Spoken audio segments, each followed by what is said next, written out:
الإنسان ونعلم ما توسوس به نفسه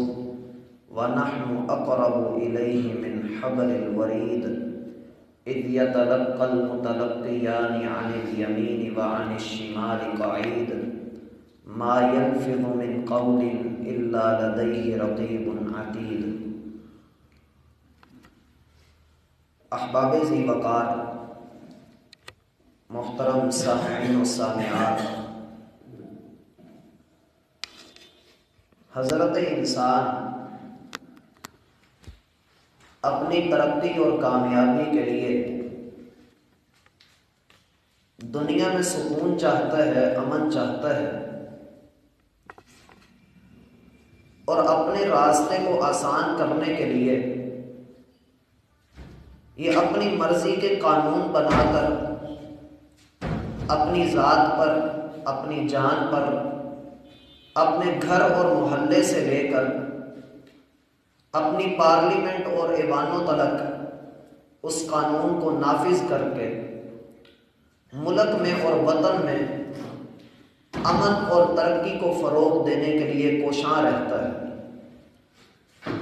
حضرت انسان کی یہ خوبی ہے کہ اس میں سوچنے اور سمجھنے کی صلاحیت ہے، اس کو شعور اور عقل دی گئی ہے، اس میں وہ توانائیاں ہیں جو دنیا کی کسی اور مخلوق کے اندر نہیں۔ اس میں ایسا کمال ہے کہ یہ اپنے کمال کی بدولت، یہ اپنی خوبی کے بنیاد پر یہ ہاتھی جیسے عظیم الجثہ جانور کو بھی اپنے سامنے گھٹنے ٹیکنے پر مجبور کرتا ہے۔ انسانی قانون اور انسان کی بالادستی کائنات میں اول روز سے نظر آ رہی ہے۔ انسان کبھی انسان پر حکمرانی چاہتا ہے، کبھی یہ جمہوریت کے نام پر عوام کو لالی پاپ دے کر اس کے ساتھ دغا بازی کرتا ہے، کبھی یہ بادشاہ بن کر اپنی مرضی کا قانون دے کر انسانوں کے اندر فتنہ اور فساد کھڑا کرتا ہے، اور کبھی یہ ڈکٹیٹر بن کے، آمر بن کر ملک کے اوپر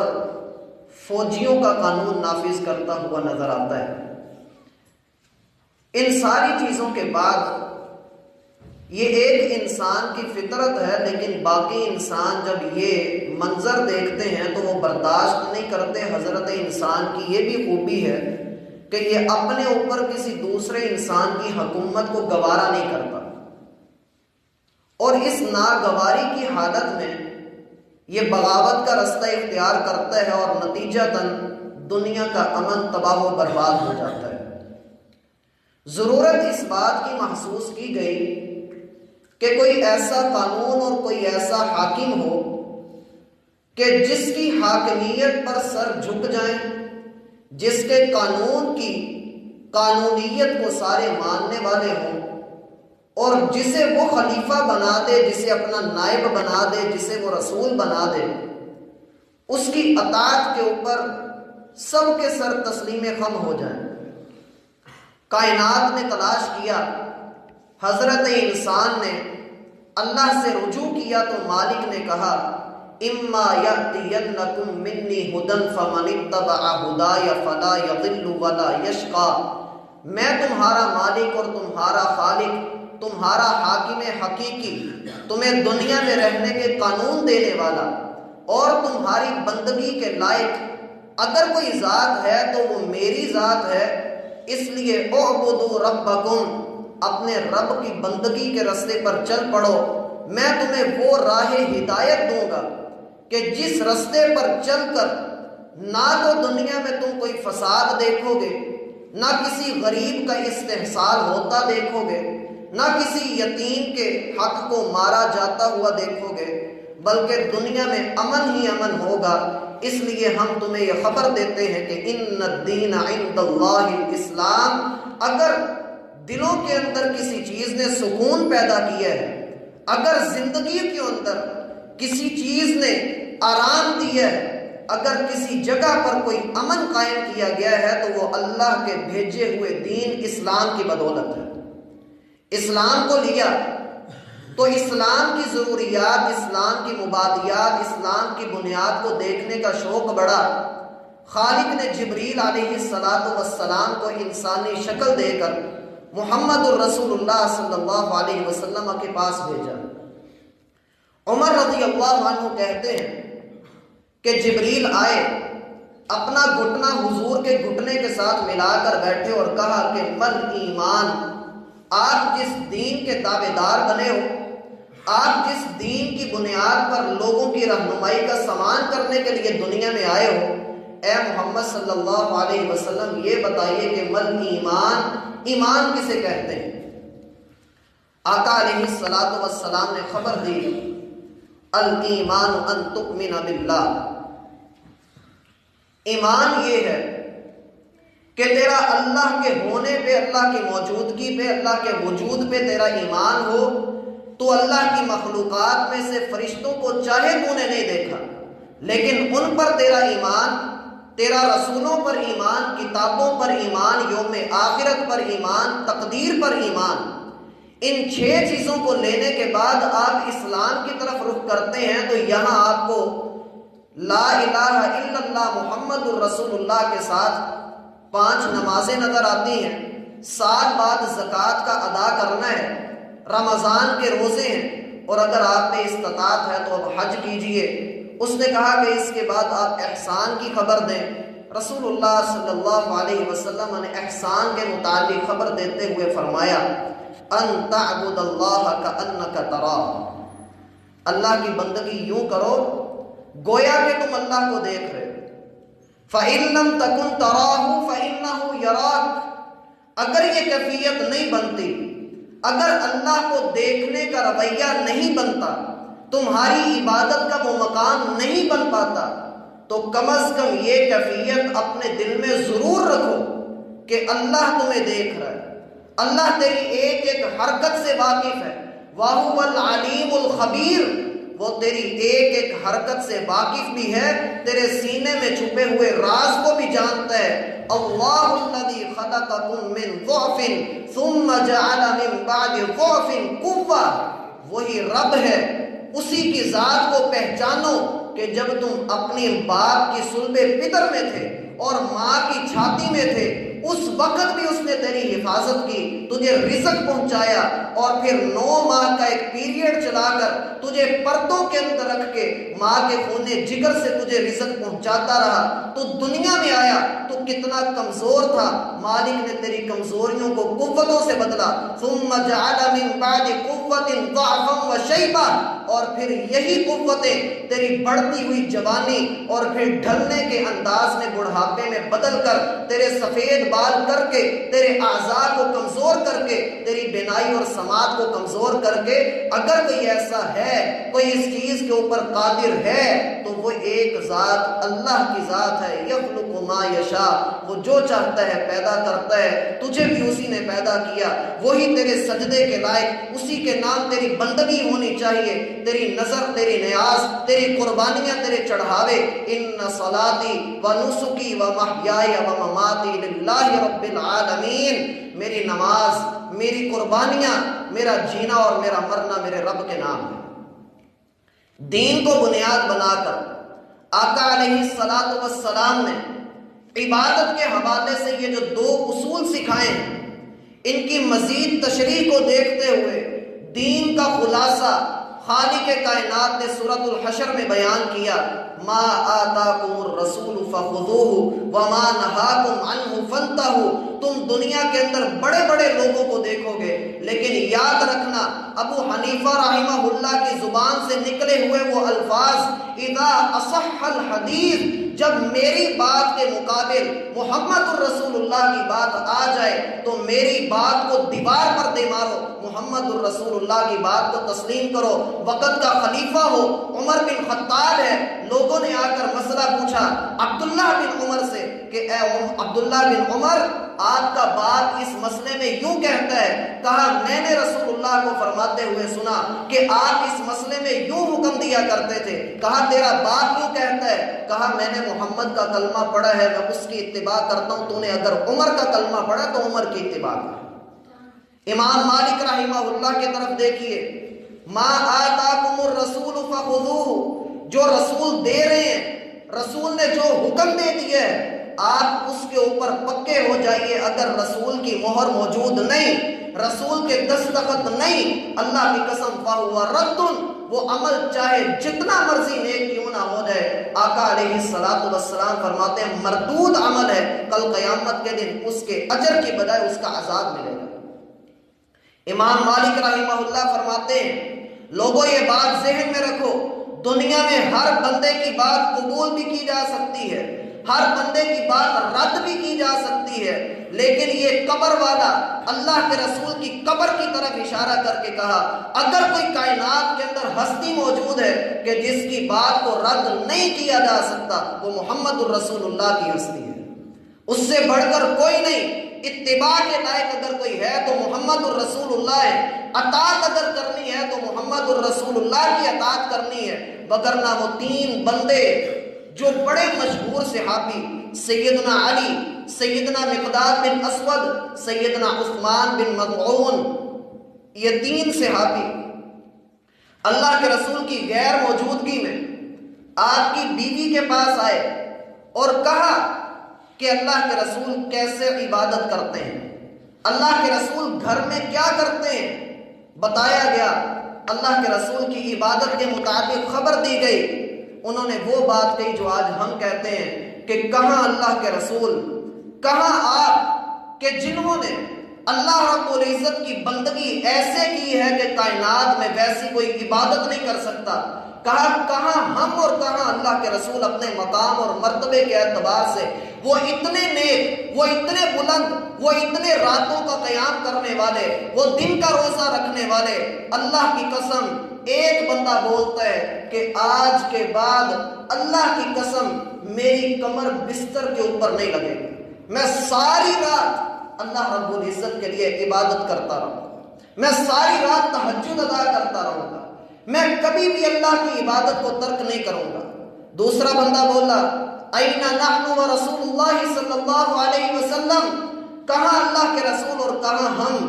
آج کے بعد میرے جسم کے اوپر خوراک حرام ہے، میں صبح روزہ رکھوں گا اور شام کو افطار کروں گا، اس سے بڑھ کر میں ساری زندگی کوئی اور عمل نہیں کر سکتا، میں ساری زندگی روزہ رکھوں گا۔ تیسرا بولتا ہے، کہنے لگا تم اپنی جگہ پر، لیکن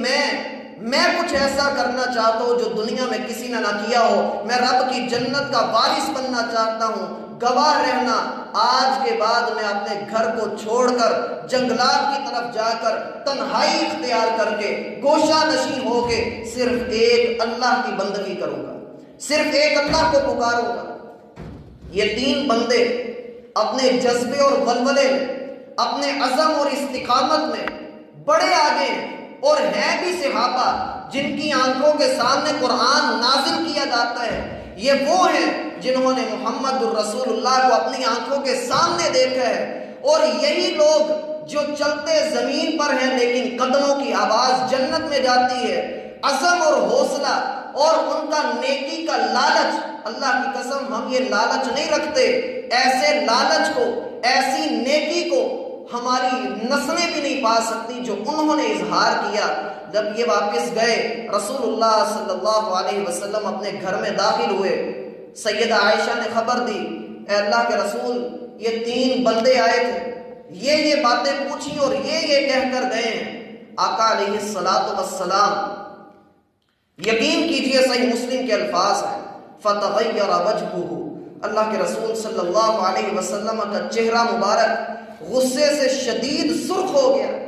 اور آقا علیہ السلام نے ان تینوں کو اپنے پاس بلایا اور کہا انتم الذین قلتم کذا و کذا، کیا تم لوگ اس طرح اور اس طرح کی باتیں کہہ کر گئے ہو؟ لوگوں نے کہا جی اے اللہ کے رسول ہم نے یہ باتیں کہی ہیں۔ آپ علیہ السلام نے کہا سارے لوگوں کو اکٹھا کیا جائے، ممبر رکھا جائے، آج تقریر ہوگی اور محمد الرسول اللہ مقرر ہوں گے، ایسا درس دیں گے کہ کائنات میں ویسا درس نہیں۔ سارے لوگ اکٹھے ہوئے، مدینہ کی بستی کے اوپر حیرت ہے کہ آج کیا ہوا کہ اچانک ہی محمد الرسول اللہ نے لوگوں کو اکٹھا کر لیا، نہ کوئی اعلان، نہ کوئی پتہ، نہ کوئی اشتہار، یہ ہوا کیا ہے؟ سارے لوگ اکٹھے ہوئے، آقا علیہ السلام منبر پر چڑھتے ہیں اور شدید غصے کی حالت ہے۔ صحابہ بیان کرتے ہیں کہ اللہ کے رسول صلی اللہ علیہ وسلم منبر پر چڑھے اور یہ بات ارشاد فرمائی، اور تم میں سے کئی لوگ یہ بات کہتے ہیں کہ وہ ساری رات نماز پڑھتے رہیں گے، وہ ساری عمر روزہ رکھتے رہیں گے، وہ گھر والوں کو چھوڑ کر گوشہ نشینی اختیار کر کے دنیا کو چھوڑ کر اللہ کا ذکر کریں گے، وہ جنگلات میں رہیں گے، وہ کسی چیز پر جا کر بیٹھ کر ادھر ہی بیٹھ کر اللہ کا ذکر کریں گے۔ تو سن لو،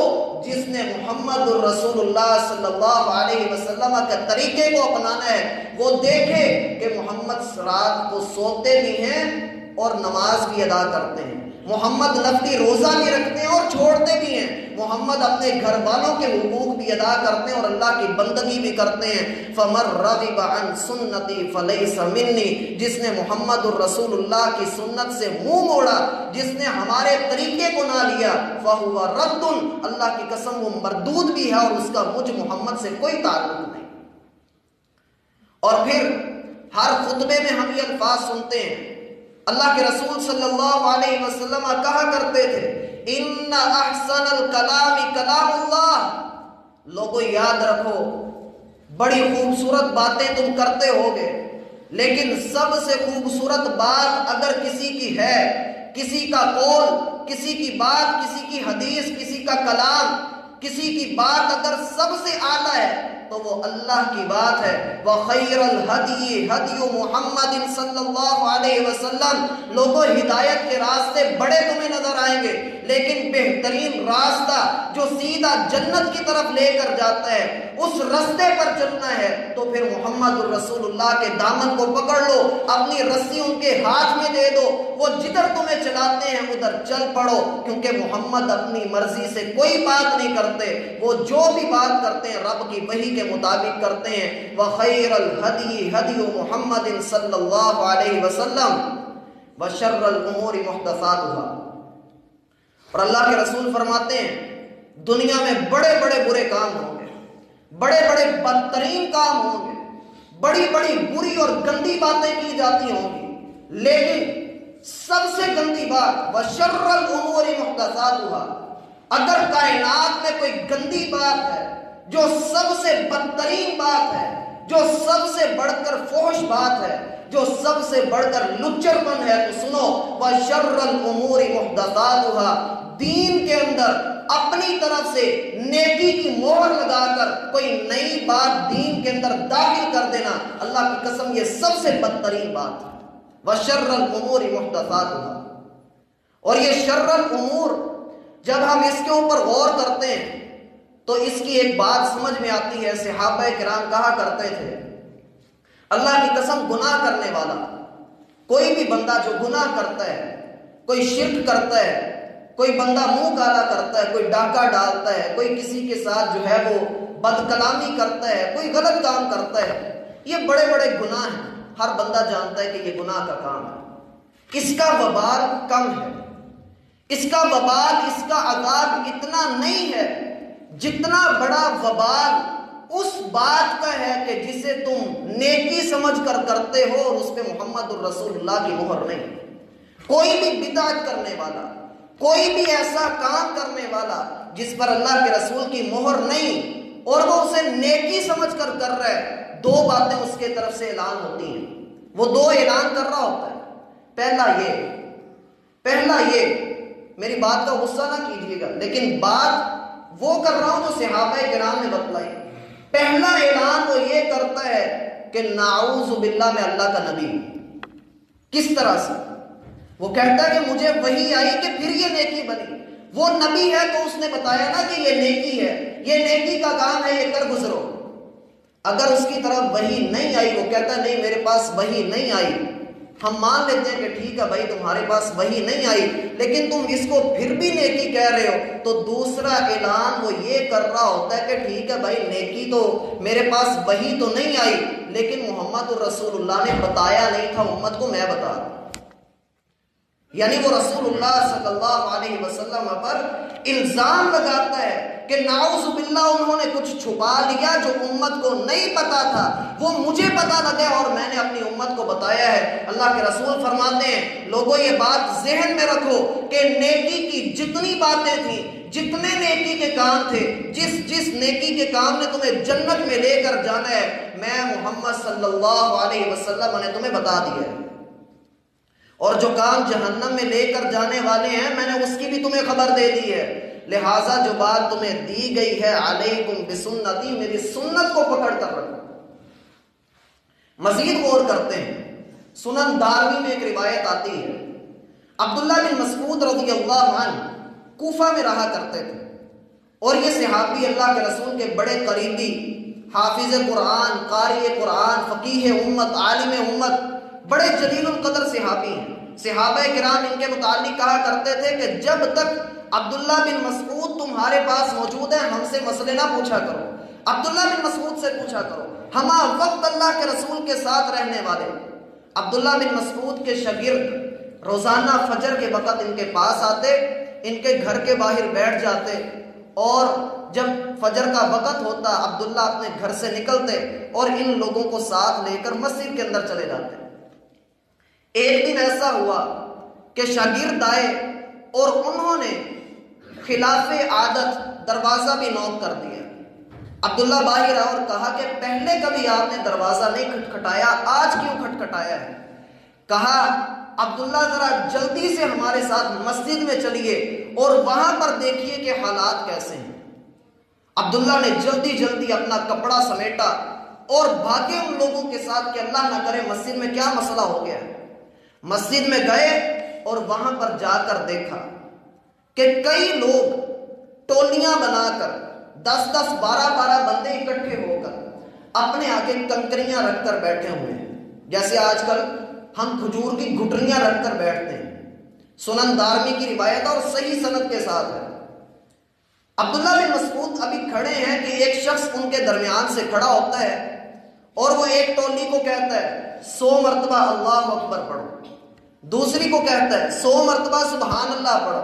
100 مرتبہ الحمدللہ پڑھو، 100 مرتبہ لا الہ الا اللہ پڑھو۔ کوئی نیکی کا کام ہی کہہ رہا تھا، کوئی غلط بات تو نہیں کہہ رہا تھا، کیوں بھائی کوئی غلط بات تو نہیں کہہ رہا تھا نا، نیکی کے کام کا حکم دے رہا تھا۔ لیکن عبداللہ بن مسعود رضی اللہ عنہ اس کو دیکھتے ہیں اور کہا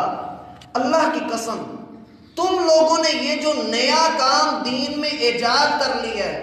جس کو تم نیکی سمجھ کر رہے ہو، میں تمہیں ضمانت دیتا ہوں اللہ کی قسم ان کنکریوں پر اپنے گناہوں کو گننا شروع کر دو، تمہیں وہ کوئی نقصان نہیں دیں گی۔ لیکن یہ جو تم نیکی کرنے کی کوشش کر رہے ہو وہ ابھی تو اللہ کے رسول کے کپڑے بھی پرانے نہیں ہوئے، آپ کے استعمال کے برتن بھی نہیں ٹوٹے، اور تم نے اللہ کے رسول کی وفات کے چند دنوں کے بعد ہی دین کے اندر نئے نئے کام ایجاد کر لیے۔ تم لوگ دین کے اندر اس طرح کی نئی نئی باتیں ایجاد کر رہے ہو۔ وَشَرَّ الْأُمُورِ مُحْدَثَاتُهَا، سب سے بدترین کام یہ ہے کہ انسان دین کے نام کے اوپر کوئی ایسا عمل لوگوں کے اندر ڈال دے جس پر محمد الرسول اللہ کے دستخط ہے ہی نہیں ہے، اور پھر لوگ یہ بات کہتے ہیں جی ہم نے سنا بڑوں کو ایسے کرتے ہوئے دیکھا۔ یہ وہ بات ہے جو بڑے بڑے لوگوں نے کہی، اور اللہ رب العزت نے ان سے کیا کہا وَإِذَا قِيلَ لَهُمُ اتَّبِعُوا مَا أَنزَلَ اللَّهُ، جب ان سے کہا جاتا ہے کہ بھائی اللہ کے قرآن کو مانو، احادیث کو دیکھو، احادیث یہ کہتی ہیں، آگے سے کہتے ہیں مَا وَجَدْنَا عَلَيْهِ آبَاءَنَا، ہمارے باپ دادا یوں ہی کیا کرتے تھے۔ اللہ اس کا جواب دیتے ہیں أَوَلَوْ كَانَ آبَاؤُهُمْ لَا يَعْلَمُونَ شَيْئًا، ان کے باپ دادا تو کچھ نہیں جانتے تھے، ان کو تو دین کا پتہ نہیں تھا، اب ان کو دین کا پتہ لگ رہا ہے تو کیا اب بھی باپ دادا کے رستے کو نہیں چھوڑیں گے؟ میرا بھائی کل قیامت کے دن کوئی رشتہ کسی رشتے کے کام نہیں آئے گا، ہر انسان اس تگودو میں ہوگا کہ کسی طریقے اس کی جان بخش دی جائے۔ اس دن تو نبی کسی کے کام نہیں آ سکیں گے۔ جب آپ آدم کے پاس جائیں گے، آدم علیہ السلام کیا کہیں گے؟ لوگوں میں آج تمہارے کسی کام نہیں آ سکتا، میں نے جنت کا پھل کھایا تھا، اگر رب نے مجھ سے اس کے متعلق پوچھ لیا تو بتاؤ میں کیا کروں گا۔ نوح علیہ السلام کے پاس جائیں گے، لوگ کہیں گے کہ انک لرسول اللہ، آپ اللہ کے پہلے رسول ہیں، ہماری سفارش کریں۔ نوح کہیں گے میرے بیٹے نے اسلام قبول نہیں کیا تھا، میں تمہاری کیسے سفارش کر دوں۔ لوگ ابراہیم کے پاس آئیں گے، اے ابراہیم انت خلیل اللہ، آپ اللہ کے دوست ہیں، ہماری سفارش کریں۔ کہا دنیا میں 3 باتیں ایسی کی تھی جو ذرا گول مول تھی، وہ جھوٹ نہیں تھے، لیکن اللہ نے ان کے متعلق پوچھ لیا تو ابراہیم کیا کرے گا۔ لوگ عیسیٰ کے پاس آئیں گے اور کہیں گے اے عیسیٰ آپ اللہ کے پاس سفارش کریں۔ کہیں گے لوگوں نے مجھے الہ بنا لیا تھا، لوگ مجھے خدا کہتے تھے، اگر اللہ نے پوچھ لیا تو میں کیا کروں گا۔ لوگ موسیٰ کے پاس جائیں گے اور کہیں گے اللہ سے کہو حساب شروع کرے۔ موسیٰ کہیں گے میں نے بندہ دنیا میں قتل کر دیا تھا، اللہ نے اس کا پوچھ لیا، بتاؤ میں کیا کروں گا۔ بندہ یہ کہتا رہے کہ والدین نے یہ کام نہیں کیا، والدین کو پتہ نہیں تھا، میں اب والدین کی بات کے اوپر چل رہا ہوں، تو ایسی چیز عقل مندی نہیں ہے۔ وَشَرَّ الْأُمُورِ مُحْدَثَاتُهَا، دین کے اندر کوئی بھی نیا کام نکالنا، اللہ کے رسول فرماتے ہیں انتہائی بدترین کام ہے۔ وَكُلَّ مُحْدَثَةٍ بِدْعَةٍ، اور ہر نیا کام بدعت ہے۔ وَكُلَّ بِدْعَةٍ ضَلَالَةٍ، ہر بدعت گمراہی ہے۔ وَكُلَّ ضَلَالَةٍ فِي النَّارِ، اور ہر گمراہی انسان کو جہنم کے اندر لے کر جانے والی ہے۔ یہاں پر لوگوں نے آ کر کہا نہیں جی بدعت ہے ٹھیک ہے، لیکن بدعت بھی 2 طرح کی ہوتی ہے۔ بدعت 2 طرح کی ہوتی ہے، ایک بدعت حسنہ اور ایک بدعت سیئہ۔ بدعت حسنہ اور بدعت سیئہ اس کی بحث تو رہی بعد کی۔ عربی زبان کے اندر ہم قرآن میں اکثر پڑھتے ہیں وَهُوَ عَلَى كُلِّ شَيْءٍ قَدِيرٌ، اس کا ترجمہ کیا ہوتا ہے؟ اللہ ہر چیز پر قادر ہے، یہ ترجمہ ہے۔ کل، جیسے ہم کہتے ہیں کلو خیر، ہر خیر، کلو شیء، ہر چیز کے اوپر اللہ قادر ہے۔ اور اللہ کے رسول کیا فرما رہے ہیں؟ کلو محدثۃ بدعہ، ہر دین کے اندر نکالے جانے والی نئی بات بدعت ہے، اور بدعت چاہے حسنہ ہے چاہے سیئہ ہے۔ وَكُلُّ بِدْعَةٍ ضَلَالَةٍ، ہر بدعت گمراہی ہے چاہے وہ حسن ہے چاہے سیئہ ہے۔ وَكُلُّ ضَلَالَةٍ فِي النَّارِ، اور ہر گمراہی جہنم کے اندر لے کر جانے والی ہے۔ آخری بات، رسول اللہ صلی اللہ علیہ وسلم فرماتے ہیں میں اپنے حوض پر ہوں گا اور اپنی امت کا انتظار کر رہا ہوں گا۔ صحابہ کہنے لگے اللہ کے رسول آپ اپنے حوض پر ہوں گے، ہمارا انتظار بھی آپ کر رہے ہوں گے، لیکن وہاں پر تو آدم سے لے کر قیامت تک کے آنے والے انسان ہوں گے، آپ ہمیں ان میں کیسے پہچانیں گے؟ رسول اللہ صلی اللہ علیہ وسلم نے فرمایا میری امت کے نشانی کل قیامت کے دن یہ ہوگی کہ غر محجلین من آثار الوضوء، ان کے وضو کے اعضاء چمک رہے ہوں گے اور وہ لوگ میرے پاس لائے جائیں گے۔ اللہ کے رسول فرماتے ہیں میں اپنے ہاتھوں سے کئی لوگوں کو حوض کوثر کا جام پلاؤں گا، اللہ ہمارا نصیب ان میں لکھ دے۔ رسول اللہ صلی اللہ علیہ وسلم فرماتے ہیں میں پلا رہا ہوں گا، یہ صحیح بخاری اور صحیح مسلم کی روایت ہے کہ اچانک سے کچھ لوگ لائے جائیں گے، عاملۃ ناصبہ، انہوں نے اتنے عمل کیے ہوں گے، اتنے عمل کیے ہوں گے کہ ان کے جسم تھک چکے ہوں گے، اور ان کے جسموں سے یہ بات عیاں ہوگی کہ وہ تھکے ہوئے ہیں اللہ کی عبادت کر کر کے، اللہ کی بندگی کر کر کے، اللہ کے دین کی علم برداری کر کر کے، وہ سارے تھک ہار کر یوں لگے گا کہ ان کے جسم کے اندر طاقت ہی موجود نہیں کہ اللہ کی بندگی کریں، اور یعنی ساری زندگی اللہ کی بندگی کر کے اللہ کے دین کے لیے نیکیوں کے بڑے بڑے پہاڑ لے کر وہ اللہ کے رسول فرماتے ہیں میری طرف آ رہے ہوں گے، یہاں تک کہ جب وہ میرے قریب پہنچیں گے تو میرے اور ان کے درمیان ایک بہت بڑی دیوار کو حائل کر دیا جائے گا۔ میں کہوں گا یا ربی امتی، اے اللہ یہ تو میری امت کے لوگ ہیں، اور دیکھنے میں محسوس ہوتا ہے کہ یہ سب سے زیادہ نیک لوگ ہیں، یہ کون سے لوگ ہیں اللہ، ان کو میرے تک آنے کیوں نہیں دیا جا رہا؟ رسول اللہ صلی اللہ علیہ وسلم فرماتے ہیں یہ لوگ جب ایسی بات میں کہوں گا یہ پیچھے سے پکار رہے ہوں گے اللہ کے رسول ہمیں آپ تک آنے نہیں دیا جا رہا، اور میں اللہ سے کہہ رہا ہوں گا کہ اللہ یہ میری امت کے لوگ، یہ میری امت کے افراد، ان کو میرے تک آنے کیوں نہیں دیا جا رہا؟ اللہ کے رسول فرماتے ہیں کہ پھر مجھے کہا جائے گا اے محمد صلی اللہ علیہ وسلم آپ کو نہیں پتا، آپ ان کے پاس سے آ گئے تھے آپ کی غیر موجودگی میں، آپ جب دنیا سے رخصت ہوئے، ان لوگوں نے نیکی کے نام پر، ان لوگوں نے دین کے نام پر دین میں ایسی باتیں ایجاد کرنی تھیں جو آپ کی مہر کے بغیر تھیں، جو آپ نے نہیں بتائی تھی۔ ان لوگوں نے دین کے اندر وہ باتیں ایجاد کرنی تھیں، تو رسول اللہ صلی اللہ علیہ وسلم فرمائیں گے سحقن سحقا، اے اللہ اچھا کیا دیوار یہاں کھڑی کر دی، مجھے ان کے چہرے بھی نہ دکھا، ان کو مجھ سے دور کر دے۔ ایک بندہ کہتا ہے بھائی نیکی ہے، حرج ہی کیا ہے؟ بعض لوگ یہ بھی کہتے ہیں نیکی ہی تو ہے، اس میں حرج ہی کیا ہے؟ میں میرا بھائی پھر کہتا ہوں کہ ایک رکعت میں ہم 3 سجدے کر لیتے ہیں، نیکی ہی تو ہے،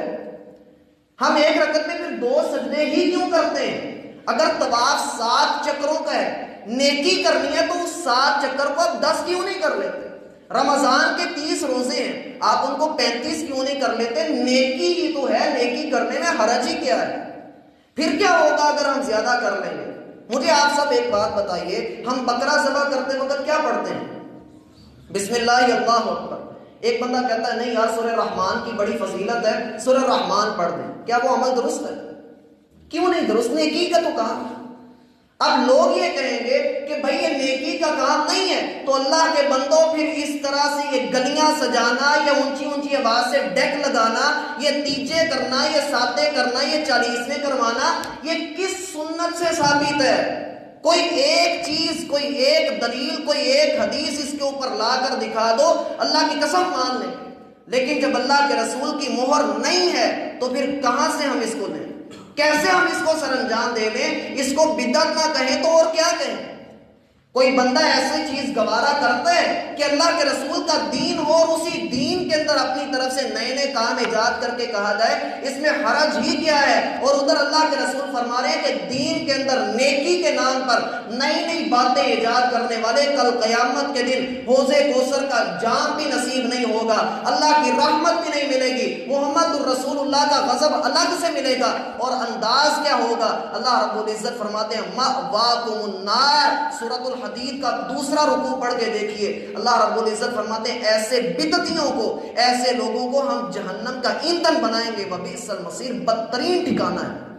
اللہ ہمیں اس چیز سے محفوظ فرمائے، اللہ رب العزت ہمیں صحیح دین اسلام کی سمجھ عطا فرمائے۔ میرا بھائی یہ بات اصولی طور پہ ذہن میں رکھ لیں، جس حدیث پر، جس بات پر اللہ کے رسول کی مہر نہیں، جس عمل پر اللہ کے رسول کی مہر نہیں، وہ عمل چاہے جتنا مرضی نیک کیوں نہ ہو، وہ عمل چاہے جتنا مرضی آپ کو بھلا اور خوبصورت کیوں نہ لگے، جب تک اللہ کے رسول کی مہر نہیں ہے تو آپ اس عمل کو مردود ہی سمجھیں۔ میں مانتا ہوں کہ ایک رکعت میں 3 سجدے کیے جا سکتے ہیں، میں مان لیتا ہوں، لیکن تب تک نہیں مانوں گا اور کروں گا نہیں جب تک اس کے اوپر دلیل نہ آ جائے، جب تک اس کی کوئی واضح دلیل نہ مل جائے۔ جب دلیل نہیں ملے گی اللہ کی قسم ہم بھی وہ نہیں کریں گے۔